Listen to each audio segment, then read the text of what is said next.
Hey, Was. Yes, we did it. We talked over each other. Hey, Was. That makes it equitable. Yes, Nick? So the builder said that I should do some lunges to stay in shape. No, you did not let me know that this was going to be one of those things. What are you doing lunges to stay in shape for? Oh, because it'll be a big step forward. Oh, no. Welcome to the Tradies in Business podcast with your hosts Warwick Bidwell and Nicole Cox. Divert your phone and grab a brew as Waz and Nick unpack tips, tales, secrets and stuff-ups from guests both inside and outside your trade, helping educate and inspire you to break the cycle of gut-busting and money stress and create a true trade business. Okay, listeners, you got to help me out here. Coxie has sprung on me an impromptu dad joke challenge, and I was not prepared, Nicole. But you only do improv. You don't do rehearse. Yeah, so what happens to a stand-up comedian who's only got improv? I think there's a lot of nervous people in the crowd.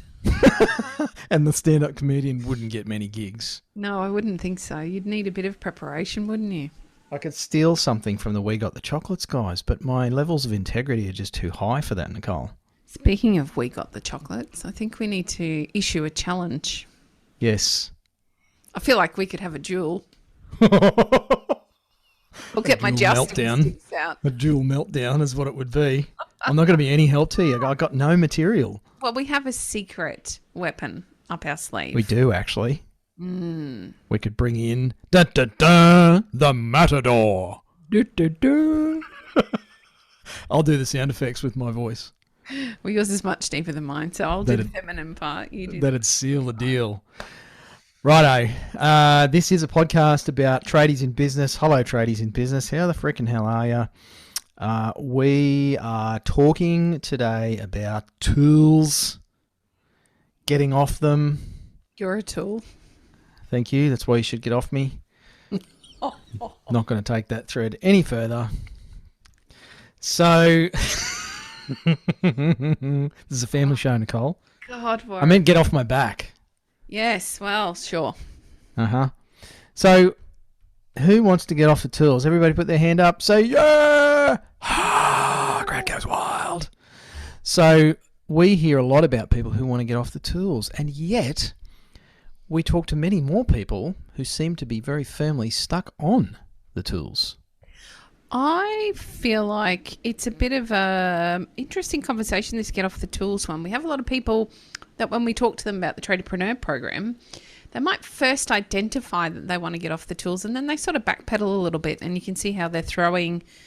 It's a little bit like Mario Kart racing. I can see them throwing That's the exactly little what I shells in pictured. front of themselves. As soon as you said backpedaling and throwing, I'm thinking Mario Kart, throwing little bombs out of the cart as I'm trying to dodge and tortoise get away shells from... and banana peels, and they're just blowing up their own plans, because I think it's just one of those unspoken about areas where getting off the tools can feel overwhelming. It can feel threatening. It can feel like a huge big deal, and yet it doesn't need to be what the classic example of getting off the tools actually looks like, and that's what we want to talk about today. How it can be different for everybody. We'll have our own versions of success. We'll have our own versions of what is right for us in our lives, and I think that this is one of those same areas. Getting off the tools is a big area to talk about what actually works for us individually. And therefore, why don't you get off the tools? God, I wonder how many are stuck. Yes, because so many people say they want to, just like so many people say they want to quit the darts or the beers or I don't know what else. They're probably the big ones. Or the subways, I want to drop 10 kilos or I want to do this, but then nothing changes. You feel like maybe you try, but you just seem to end up back where you started.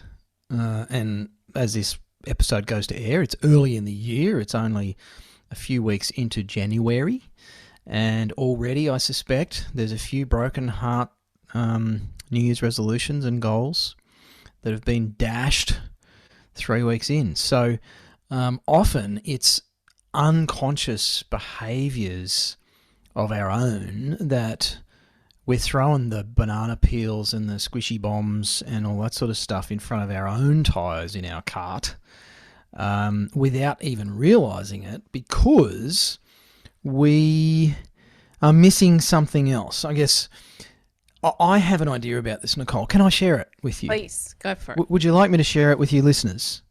Nobody said no, so I'm going to anyway. So I have a theory. That there's a bit of fear about actually getting off the tools, particularly for males and tradespeople who identify as male, because they identify as a tradesperson, and you can insert whatever trade: a builder, a plumber, a landscaper, a glazier, an arborist, you name it, a tiler, whatever you like.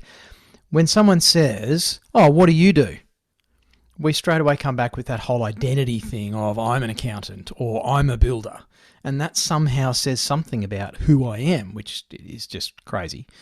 But anyway, if getting off the tools means taking that away, then who am I now? I don't know. I'm just some guy that plays a lot of golf, or like, who am I? So I feel like a lot of the self-sabotage here, and we've talked about this a few times on the podcast, is wrapped up in that change in identity, and therefore getting off the tools actually creates a whole lot of fear because, well, what the hell am I going to do with myself? And we hear it, don't we, Coxie, from guys especially. Well, you know, retirement, I'd never retire. Like, I'd have to keep working. I've got to be doing something. Mm.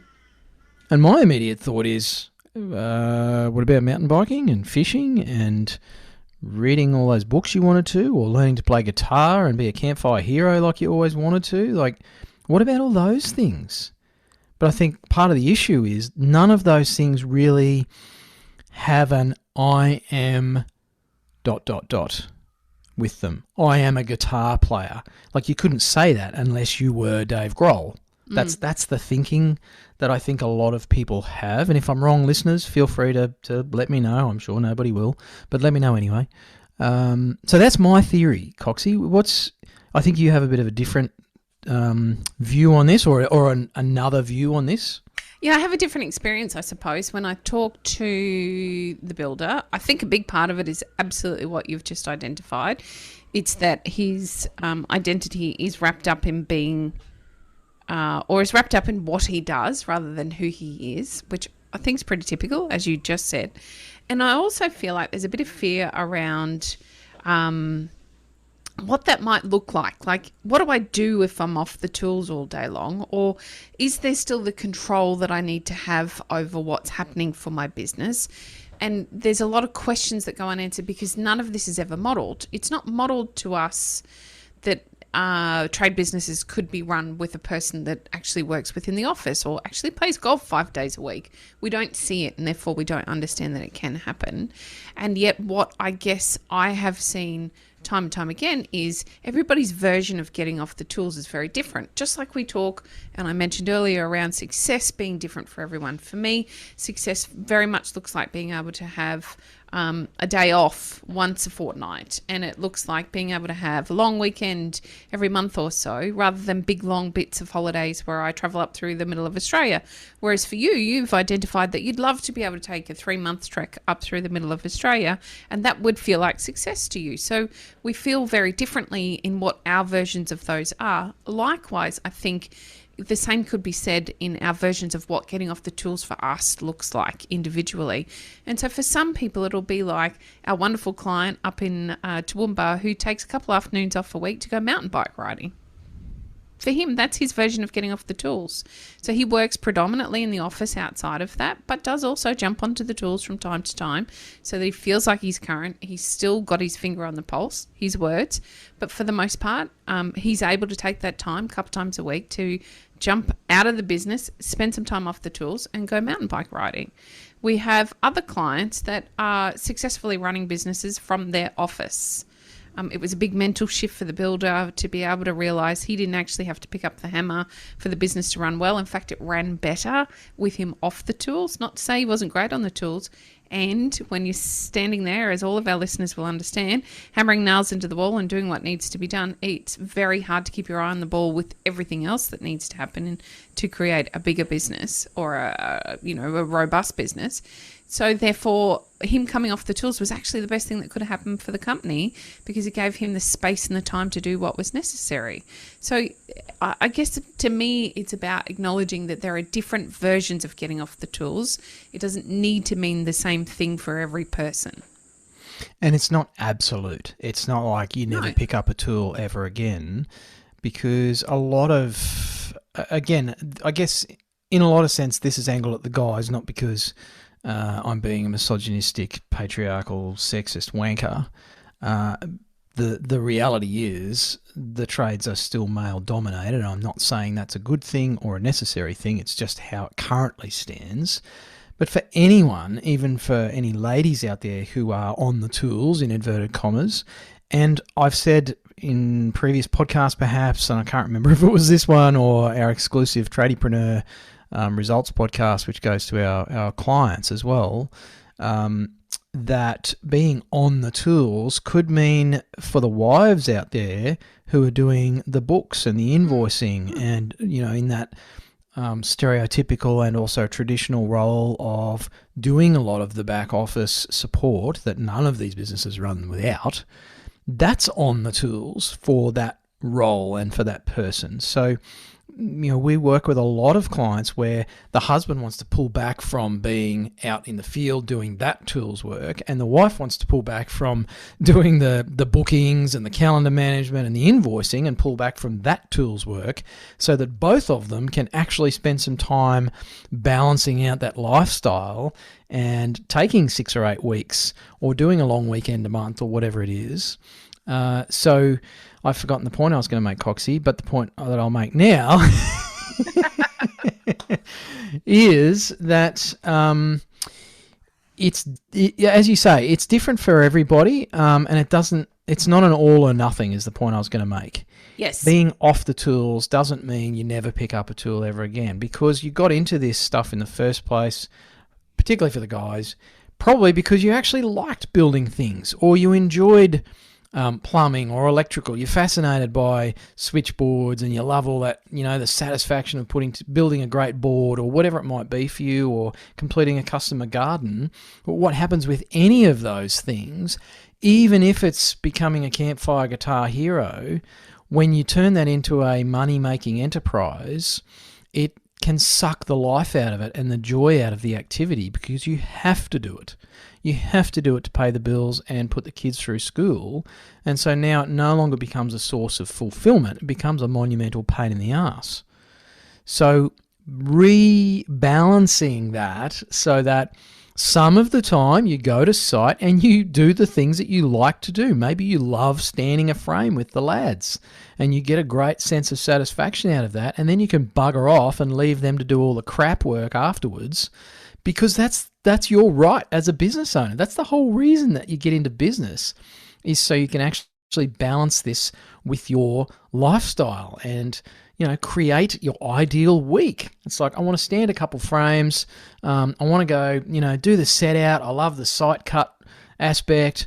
I don't want to be involved in all the other crap. That's why I pay the guys. I want to go play golf, and we did an episode recently about recovery, and then I want to get in the office and work on our marketing plan and attract some fantastic customers, because I just love helping people, get started with their home. And you actually have the opportunity to do that, but you have to do what Coxie talks about. She often uses a swear word when she says this one, is get out of your own way. Mm. Because I think a lot of us are just getting in our own way because of our fear about what get off the tools looks like, and we haven't sat and defined what it actually means for you, listeners. What do you want getting off the tools to look like? You've nailed it, as usual. You always do. And I've thought of one other thing that we do talk a lot about with our clients, and there's another fear around their internal feelings around their perception of what it might look like to the rest of their team. Yes. Thank you, Nicole. Off the tools, what will my team think of me? How do I stop them from feeling dissatisfied or give me some words, really frustrated around the fact that I'm off the tools and they're actually out there doing the hard work. I think that They'll there's think you're skiving off, or that you're not pulling your weight or something. It's like, do they own the business? No.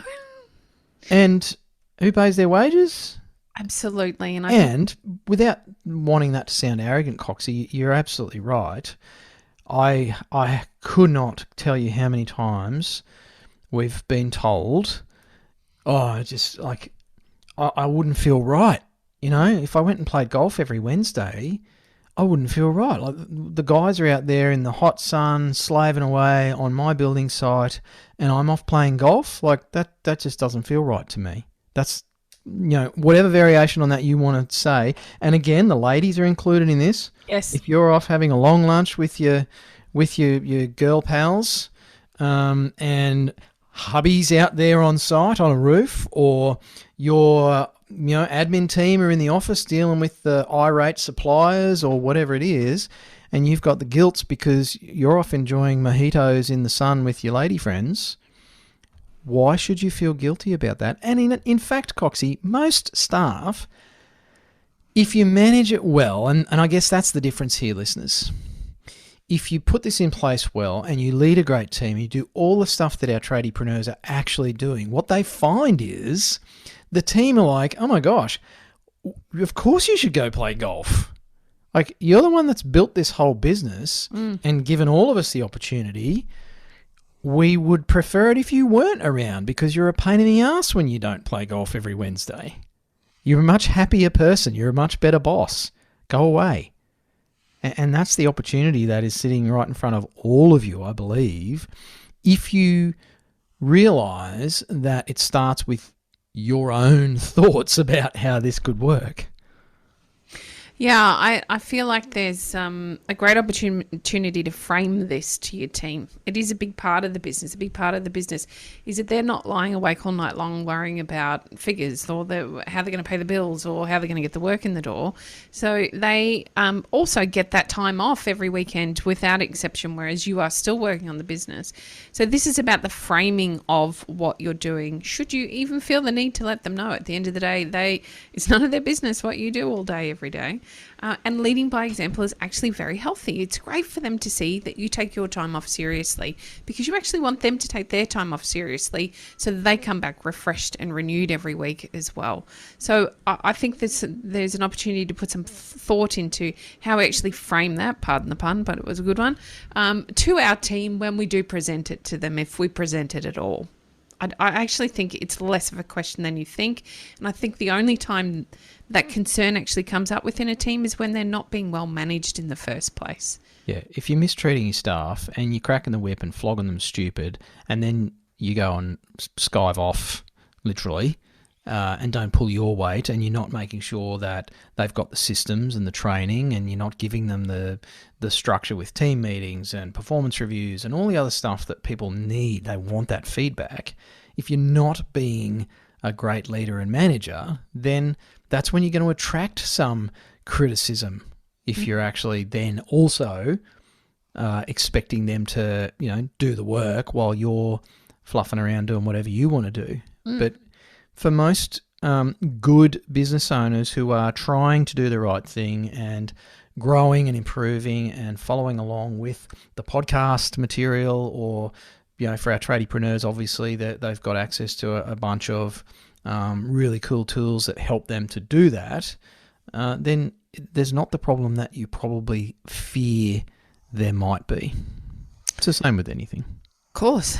We're going to be talking a lot about getting off the tools. We're making some changes in the way that we are available to you as our listeners. You're going to notice if you're part of our Tradies in Business Facebook group, you'll see that we're actually even going to change the name there if we can. Facebook gods, please help us out.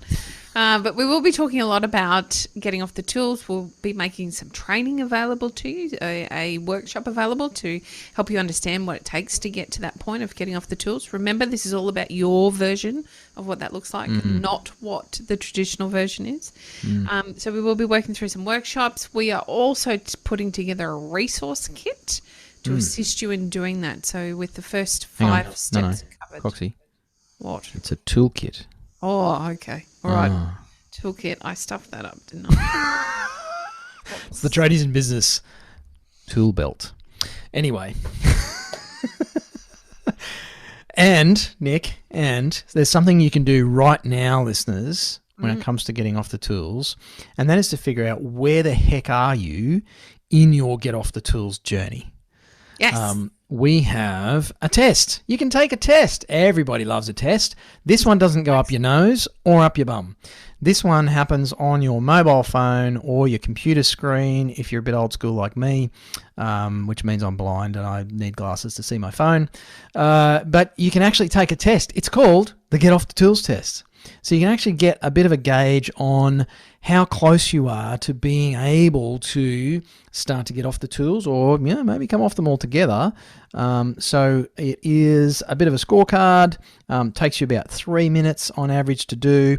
We'll put the link in the description in the show notes for today's episode. You can't find it on the website because it's being revamped and it is currently under construction. But if you find the link in the show notes, you should be able to click straight on that and go take the Get Off the Tools test and find out what's your score. You'll get a score out of 100, Coxie. I'm 10 out of 10, Mark. Yeah, of course you are. Is that because I do all the work? You're already off the tools? Exactly. You do all the work. And that is not true, listeners. This is a true partnership where Nick is the boss and I do what I'm told. Sounds like a marriage. All right, I've got one last one. I don't trust stairs anymore. They're always up to something. Oh. Thanks for listening, listeners. Have a great day. You've been listening to the Tradies in Business podcast with Warwick Bidwell and Nicole Cox. Find out more about today's guest, tools for your trade business, and other cool stuff at tradiesinbusiness.com.au.